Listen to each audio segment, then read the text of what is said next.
જય મિત્રો, આજે 4 જુલાઈ 2026 અને 4 જુલાઈ 1997ના દિવસથી જીઆઈએસએફ સંસ્થાની સ્થાપના કરી હતી મિત્રો. એટલે આજે જીઆઈએસએફ સંસ્થાના 29 વર્ષ પૂરા થાય છે મિત્રો. તો દરેક જીઆઈએસએફના જવાનને જીઆઈએસએફ દિવસની પહેલાં હાર્દિક શુભકામનાઓ. અને મિત્રો, બીજું કે આ વિડીયો બનાવવાનું કારણ એક જ છે કે આના કરતાં આજે 29 વર્ષ પૂરા થઈ ગયા છે મિત્રો. અને જે જીઆઈએસએફના ગાર્ડ હતા એમાં ઘણા ગાર્ડ અત્યારે મૃત્યુ પામ્યા છે. બીજું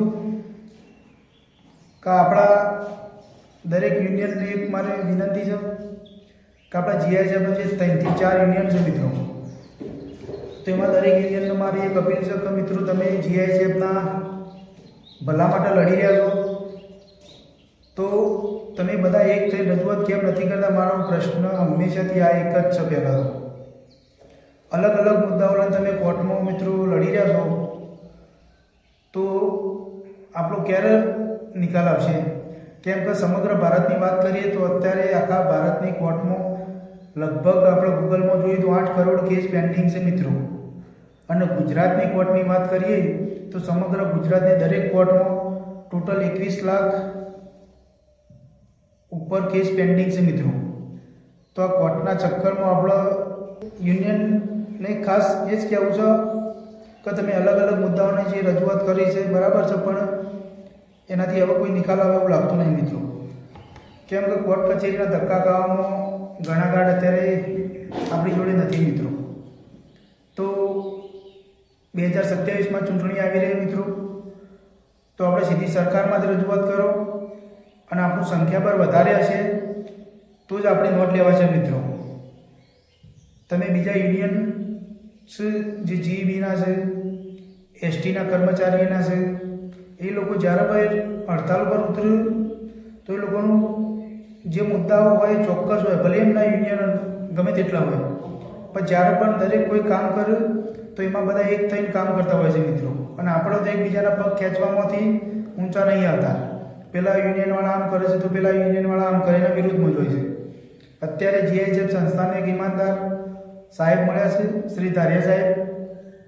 તો એમને જોડે રાખીને તમે જીઆઈએસએફની જવાનોને સારું થાય એવા આગળ કાર્યો કરો મિત્રો, કે સરકારમાં રજૂઆત કરો. બીજું કે બીજા બધા મુદ્દાઓ જે પણ હોય ભૂતકાળમાં એ બધા ભૂલી જાઓ અને ફક્ત ને ફક્ત એક જ મુદ્દા ઉપર ધ્યાન આપો કે જીઆઈએસએફના કર્મચારીઓનો વર્ગ 3નો દરજ્જો મળે મિત્રો. વર્ગ 3નો દરજ્જો મળશે તો આપોઆપ જે સિનિયરિટીના છે, ગ્રેજ્યુએટીના છે કે બીજા જે પણ પ્રશ્નો છે ઓટોમેટિક તમને એના લાભ મળવાના જ છે મિત્રો. તો મારી દરેક યુનિયનના વિનંતી છે કે તમે એક થો અને એક જ મુદ્દો રાખો, ફક્ત ને ફક્ત જીઆઈએસએફના કર્મચારીઓને કાયમી કરો, તો જ મિત્રો આપણો નિકાલ આવશે. બાકી કોર્ટ કચેરીના તમે જે કેસ આપણા ચાલી રહ્યા છે એમાં આપણું કોઈ ભલું થાય એવું મને લાગતું નહીં.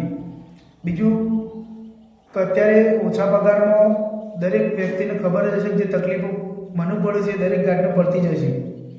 એમાં આપણા કોઈ બહુ છૂટ કરતા નહીં મિત્રો.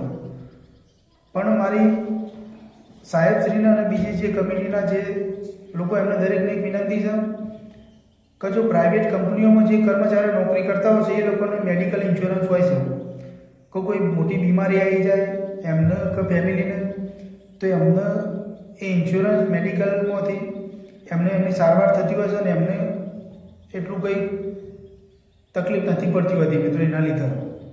તો અત્યારે આધુનિક યુગમાં મિત્રો મોટી મોટી બીમારી સામે લોકો લડી રહ્યા છે. આપણે જોઈએ તો હમણાં જ મારી આજુબાજુના જ આપણા જીઆઈએસએફના જ ફક્ત હું વાત કરું તો બંનેની ઉંમર 40 વર્ષથી અંદરની હતી અને એક તો અમારી ભરતીનો જ હતો ભાઈ. બંનેને કેન્સર હતો અને બંને હમણાં જ આ ચાલુ મહિનામાં ડેટ થઈ ગયા મિત્રો. તો સાહેબશ્રીને પણ મારી એક વિનંતી છે કે મેડિકલ ઇન્સ્યોરન્સનું થાય તો એ કરાવો. ઈએસઆઈનો લાભ છે જે એ ઘણા ગાંઠને ખ્યાલ નહીં કે એની શું પ્રોસેસ છે. પછી બીજું કે એમાં તો કંઈક મને માહિતી નહીં, પણ બધા એવું કહેતા હતા કે જે હોસ્પિટલ નક્કી કરવામાં આવી, જે હોસ્પિટલમાં તમારે એની સારવાર કરાવવી પડે છે મિત્રો. તો એવું નહીં, પણ કદાચ થઈ શકે તો તમે એવું મેડિકલ ઇન્સ્યોરન્સનું થાય તો કરાવો કે જેથી કરીને ઓછા પગારમાં કોઈ ગાર્ડને ભવિષ્યમાં તકલીફ ના પડે મિત્રો. કેમ કે અત્યારે બીમારી કોઈને પૂછી નહીં આવતી. આપણો કોઈ ફેમિલીનો પ્રસંગ હશે, કોઈનું મકાન બનાવવાનું છે, બીજું હશે, તો આપણે એની પહેલેથી પ્લાનિંગ કરીને રાખ્યું છે મિત્રો કે મારા 5 વર્ષ પછી મકાન બનાવવાનું છે, કે મેરેજ કરવાના છે છોકરા છોકરીના, એના માટે દરેક વ્યક્તિ તૈયાર હોય છે. પણ જ્યારે કોઈ આવી મોટી કેન્સર જેવી બીમારી આવી જતી હોય છે મિત્રો, તો કોઈ વ્યક્તિ પહોંચી વળતું નહીં. અને એમાં ખાસ કરીને ગરીબ અને મધ્યમ વર્ગના લોકોની વાત કરું છું, જેના જોડે પૈસા છે તો એમનો કોઈ પ્રશ્ન જ નહીં, એ પ્રાઇવેટ પણ મેડિક્લેમ લેતા જ હોય છે. બીજું મિત્રો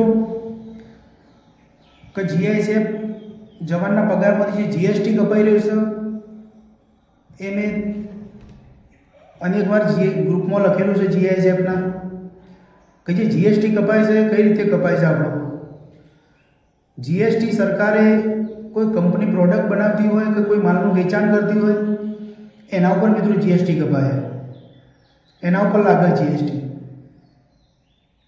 તો આપણે તો નોકરી કરીએ છીએ અને એનું વળતર આપણને સરકાર આપે છે પગાર, એમાં જીએસટી કઈ રીતે લાગે છે એ મને આજ દિન સુધી ખબર નથી પડી મિત્રો.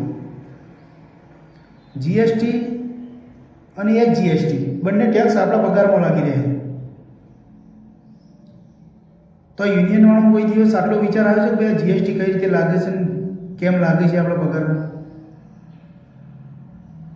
કોઈ દિવસ કોઈને રજૂઆત કરી છે તમે? તો કોઈ જીએસટી વિશે વધારે જાણતું હોય, એની માહિતી હોય તો જરૂરથી કોમેન્ટમાં જણાવજો મિત્રો. કેમ કે આપણે જીએસટીના વિશે કોઈ આપણને એટલું નોલેજ નહીં, પણ આ એટલી ચોક્કસથી ખબર છે કે જીએસટી છે કોઈ પ્રોડક્ટ ઉપર લાગે. તો મિત્રો આ વિડીયો બનાવવાનું કારણ જીઆઈએસએફ સંસ્થાને કોઈ નુકસાન પહોંચાડવાનું નથી આપણું, પણ આપણા જે આ મોંઘવારીમાં જીઆઈએસએફ ગાર્ડનો ઓછા પગારમાં થતું નુકસાન અને ઘણો સંઘર્ષ કરવો પડે છે, તકલીફો લઈને આટલો વિડીયો બનાવ્યો છે. આપણે નહીં ઓફિસને ટાર્ગેટ કરીને બનાવ્યો, કોઈ યુનિયનને ટાર્ગેટ કરીને નહીં બનાવ્યો, કે આપણા જીઆઈએસએફના સીઓ સાહેબ શ્રી ધારિયા સાહેબને પણ આટલું જણાવવા જેવું છે. ગ્રુપમાં મેસેજ કરવાથી કોઈ રિપ્લાય મળતો નથી. આપણે દરેક યુનિયનના લીડરોને ઓળખતા નહીં, મળી શકતા નહીં. તો મારો વિડીયો બને એટલું જીઆઈએસએફના દરેક ગાર્ડ સુધી પહોંચે એવું કરો.